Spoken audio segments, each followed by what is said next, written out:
Hi guys and welcome. I'm Enigmius and this is episode 9 of the Builder's Guide to Feed the Beast. Today is all about automatic crafting. That's right. I mentioned in the last episode we were going to do the last upgrade to our storage for the Industrial Craft 2 power grid. But based on the feedback I got, it sounds like you guys could use this a little bit more. So we're going to do this first. We'll do the power grid in the next episode. The reason why it sounds like you guys can use this is because this is the builder's guide and you guys are building, and sometimes you just don't want to make stacks and stacks and stacks of special rocks. So that's what we're going to show you how to do today. Now, what I've got here actually directly in front of me is a slightly more advanced version of the first setup that I'll show you. This is using Autarchic Gates that remove the need for any kind of engine to draw items out of a storage thing and into a pipe network of some sort. And also, in this case, is providing a certain measure of overflow protection. Buildcraft pipes in the past have been notorious for overflow. There have always been ways around it. None of them have ever been pretty. But these gates provide an opportunity to get around that. Now, you can see here I'm using the diamond Autarchic gates here. It doesn't actually say Autarchic in the UI, but rest assured that that's what it is, which gives me 8 slots to apply conditions if I want to use them. I don't. I was just messing around. I decided to see what would happen. I made them, I put them on, I realized I could have done exactly what I wanted to do with iron gates. So hey, I've got them made, and if someday I want to do some ridiculously complicated buildcraft pipe experiment, I've got the gates to help me do it. But that's a little bit advanced. We are going to do that later. I just want to start you off with the basics that are cheap, that are easy, that are simple to understand, and that if you have the resources and the desire to take it to the next level and start inserting gates in your projects, you can do that, and we'll show you how. So the first thing here is you can see this is the upgraded barrel. This one's got 87 stacks of cobblestone in it with a few on the side. I'm basically just going to duplicate what I'm doing with this setup here, which is taking the cobblestone, passing it through a pair of automatic crafting tables, and converting them into the stone slabs. Now, the recipe to do that is very, very simple, and that's why I chose it, and also because I can use stone slabs for my own projects. Is this guy here. Is a lot of different slabs of any kind, apparently, that you put together to make stone slabs. Okay, the easy version, this recipe that I'm using is taking 3 cobblestone, making 6 cobblestone slabs, which are then fed into this chest, where this table grabs them, takes 2 cobblestone, makes a stone slab, dumps it in here. Now, the thing with the automatic crafting chests, the auto crafting tables, is that if you put them beside a storage, block, like a barrel or a chest, they will pull materials out of this block to make whatever it is you've told them to make by putting the ingredients in this spot here. They will not, however, eject the items that they make on their own. So they'll pull materials to make one, and then they'll sit there and hold that one until you pull that one out, and then they'll grab materials to make another one, and on and on and on. So that's why we need the pipes pulling items out. Now, I've actually got this, you can see it's not pulling any items because I've got this turned off, because I've got all these here that I want to kind of get rid of, get them converted into the slabs before I fire this thing up again and see how it goes. So the recipes for everything in the simple setup are, as the name implies, very, very simple. First thing for the auto crafting table is it's just your regular crafting table, the one that you make with 4 planks and 4 wood gears. That's it. I mean, it's cheap, it's not expensive, it's not complicated. And then you need the redstone engines, which again, not complicated or expensive. You got your piston, your glass, 3 planks, 2 wood gears. Remember, the piston is 3 wood gears, 4 cobblestone, iron, and redstone. So again, not expensive, not complicated. And then you will need, it's a good idea to have your Buildcraft wrench for the wooden transport pipes, which we will need. Again, 2 planks, glass makes 8. Neither expensive nor complicated. And then all you really need, ignore all the other stuff in here, are levers. Can't forget those, cobblestone and a stick. And materials to use to set up the automatic crafting table. So I'll show you how to do that right now. It's easy, easy stuff. You take your crafting table, you put it there. So again, put it directly beside your inventory that's going to be supplying it with materials, and the table will take the materials that it needs on its own, and then you get the empty crafting grid here. And what you want to do is you're basically telling it, I want you to make this recipe, right? You put in the materials and it says, okay, I know how to make that now. And then that's when it starts pulling items to make it, if it can. And then it sits there and holds it in its inventory until you pull it out and send it somewhere else. So to do that, we're going to put a wooden transport pipe. Now this is set up properly, but sometimes it might get the wooden transport pipe might get a little bit confused in terms of exactly which direction you want stuff to go, because it's basically got two inventories to choose from. You want the closed off side to be on your input, and then this is your output. If you end up with it reversed, you can just bap it with a wrench and it flips around. So this is the way we do want it. I just make sure you know how to switch it around in case it's not working for you. And then that's going to take, when we apply, supply power to the pipe somehow, the cobblestone slabs out of the table and into this chest. You can see I've already been messing around, make sure everything works. So we've got all kinds of slabs here. And then we want another table set up here with, oops, no, we don't want that. We want to tell it to take two slabs and make a stone slab. Now, unfortunately, with this setup, you cannot specify quantities that you want to make. It'll only do it one at a time. So it'll grab these two, make a stone slab. As soon as this gets pulled out of the inventory, it'll grab two more, make a stone slab, on and on and on. That's the whole idea behind an automated system, however, is that it's automated. You don't have to sit there and babysit it. Once you've watched it for a little while to make sure it's working properly, ideally you should be able to bugger off and go do things that are more entertaining. So we've got that guy, we've got the wooden pipe set up to pull it into this chest here. Now all we should really need to do is set up a source of power, and it should be basically good to go. And because I've already tested, I know that this will work. I actually tested it first for once. Yay! So you can see, as soon as the engine starts going, it's pulling the slabs. You can see actually, oh, this one's pulling just as fast as they're going in. Yeah, you can see slabs going in, and then this guy's pulling them out two at a time, turning them into the stone slab building brick that actually everything in here is made out of right now, and dumping them into the chest. So, I mean, it's really, really straightforward. To set up a simple line like that is not complicated at all. And you can get as crazy as you want. I've had setups, you'll see them all over YouTube, especially in TechIt, people making assembly lines to build solar panels out of raw materials. And it's basically, you make your copper cables, you make your circuits, you make your engines, you make your generators, you make your glass, you make your coal dust, you make everything, you combine it all together. You make your transformers, you make your arrays. I mean, it goes on and on and on what you can do with it. Baby steps, right? Folks are saying they're making a lot of blocks to build their stuff. Now you've got a way to automate it. Oops, one too many times. So, the one drawback that Buildcraft pipes have always been notorious for is the overflow. And in this case, we're pulling 3 cobblestone from the barrel, and in the process of being turned into slabs, it doubles in volume. It becomes 6 cobblestone slabs, which means if you keep running this, assuming this doesn't run out, this guy is going to be full when this guy is only half full, or something like that. Basically, this is going to be a source of overflow because it's making materials faster than this guy is pulling them out to make the other ones. So, with the vanilla setup before the gate system, there were ways that you could address that with different pipes and looping around and, sort of overflow buffer chests that, you could divert things to if there was an overflow. If you didn't do that and you did get an overflow, especially from a large inventory or like a quarry or something that's constantly feeding items, it can actually lag your client or your server to the point where the game is unplayable because you've got so many entities sitting on the ground doing nothing for 5 minutes until they despawn. So that's why, for a lot of us, when we learned how to use the red power pneumatic tubes with the filters and transposers and sorters, we kind of abandoned Buildcraft.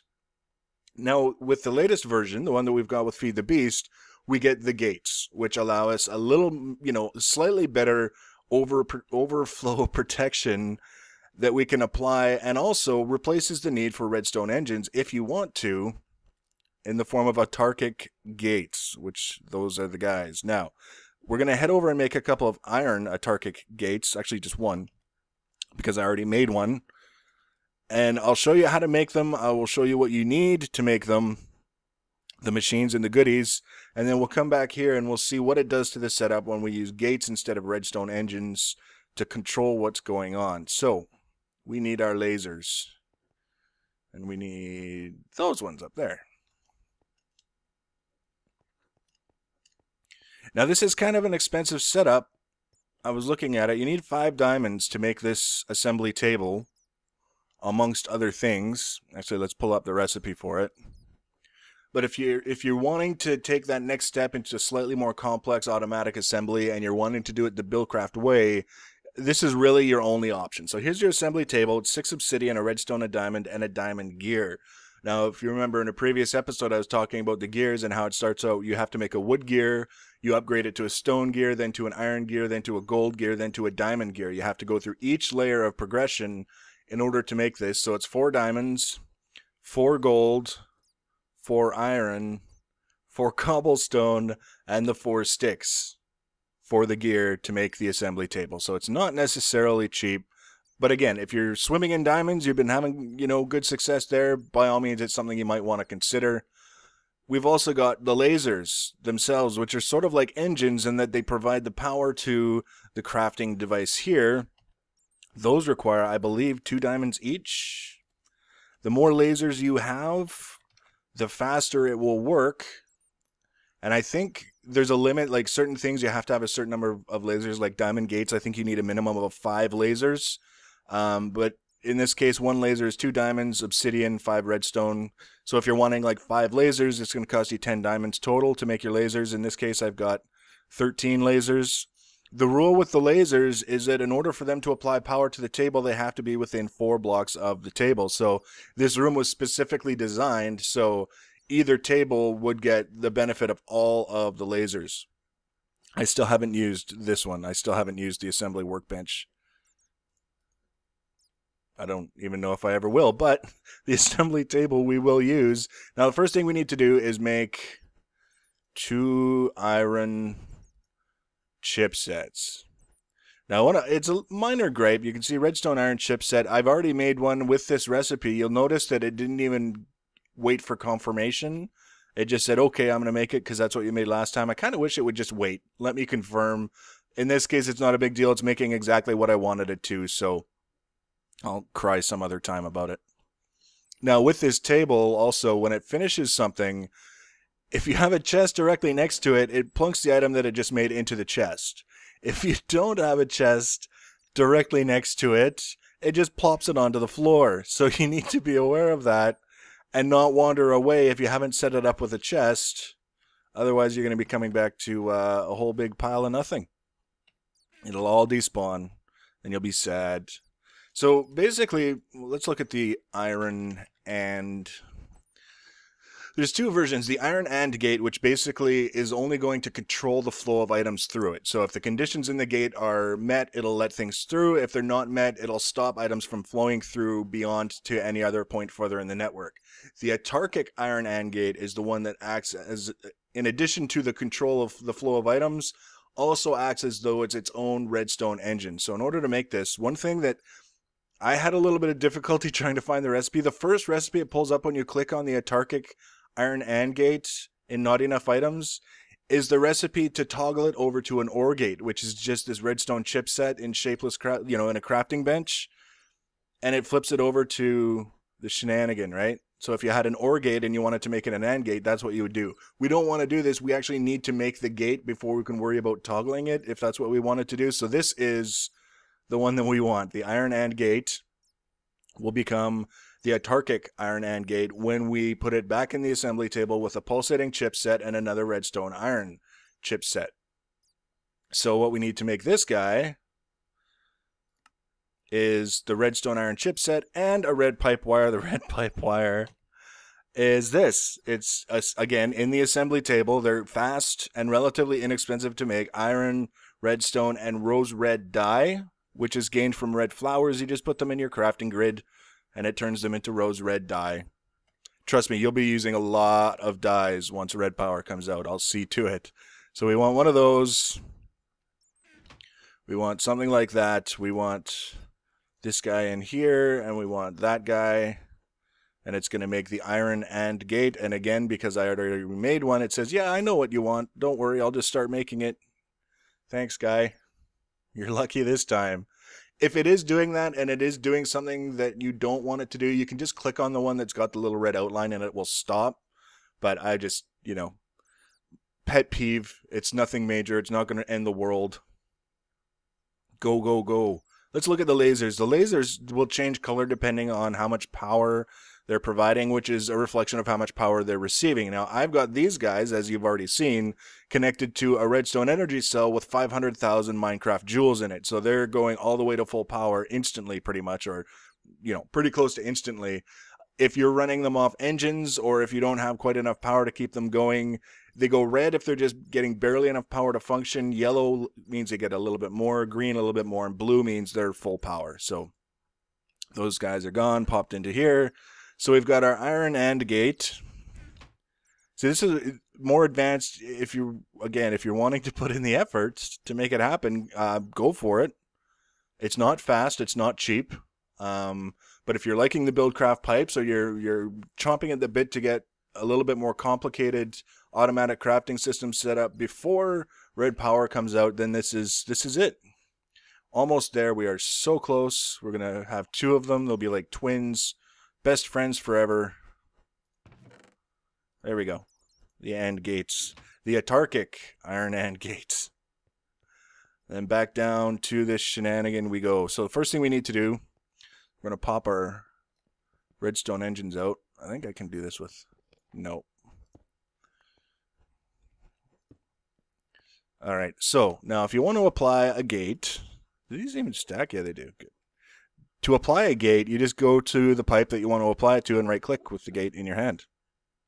Ta-da! Now, when you right-click on it, it brings up this UI. Now, this is the Iron AND Gate only has the 2 slots. Economically, it makes much more sense, but what we have to do is figure out exactly what we want to tell it. Now, first of all, we want to include the overflow protection. So, in this case, we want to pick, these are on the left side, these are the conditions.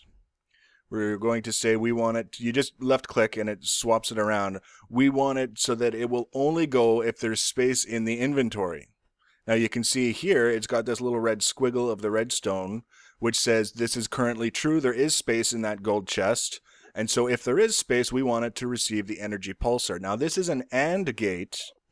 So what we can do is apply a second condition, and it will only do this action if both conditions are true. So this is currently true with the space in the inventory. So the other one we want is a redstone signal on, and also energy pulsar. This is basically like turn on the engine. I don't know why they had to make it more complicated, but as far as I can tell, that's what it is. And you can see this condition is currently not true. That's why there's no little red squiggle in here. So what we're going to do is we're going to take our little lever and we're going to pop it down beside the gate. You can see it's still not true, but then when we flip it on, now it's true. So now this is going to start acting like a redstone engine, and if we watch for a moment, you can see it's already pulling items out of the auto crafting table and into the chest. Which means here, we basically want to set up the same thing. We want to make sure that it's not pulling items out of the auto-crafting table unless there is space in inventory, which there currently is. Energy pulsar. And we also want to add in that extra layer of convenience. We can tell it to stop on our own just by flipping the switch, which is right here. We'll plunk that down. So just like the other one, it's not true, so it's not doing anything. As soon as we go like that, it is true. So momentarily we will see a stone slab coming out there. So that's the system. Basically, it's if you're not big on the Boolean logic, true, false, yes, no, it might be a bit of a learning curve. It's really not that complicated. Basically, you're just telling it, don't let anything through or don't pull anything out unless these conditions are true. Is there space in the inventory and a redstone signal? Yes. let it go. The reason why this provides the measure of overflow protection is, like I said earlier, the auto crafting table will pull materials to make one item and then sit there and wait until you pull that item out. So if this chest has no room, this won't pull any items out of this, which means this isn't pulling any items out of that. You don't get the opportunity for an overflow because this chest is full, and this guy here just keeps, you know, pulling stuff out of the table and trying to shove it in. Same with this spot here. So that's what the gates do. At this level, there's all kinds of other complicated things you can do with them. That's fine. All we wanted to do today was get set up with an automatic crafting system in the simplest form to make your guys' lives a little easier. And hopefully that's what we've done. So that's this episode. Next episode, save up your diamonds, MFSUs, and all kinds of other good shenanigans. Tier 2 machines. We're almost done, actually. Believe it or not, we're almost done. The Industrial Craft 2 infrastructure curve. That's what we're going to focus on for our 10th episode next time. If you aren't currently subscribed to my channel, the best way to know when I add a new video is to subscribe. It's a convenience for you. I don't get anything out of it, believe me. Otherwise, thanks for watching, guys, and take care.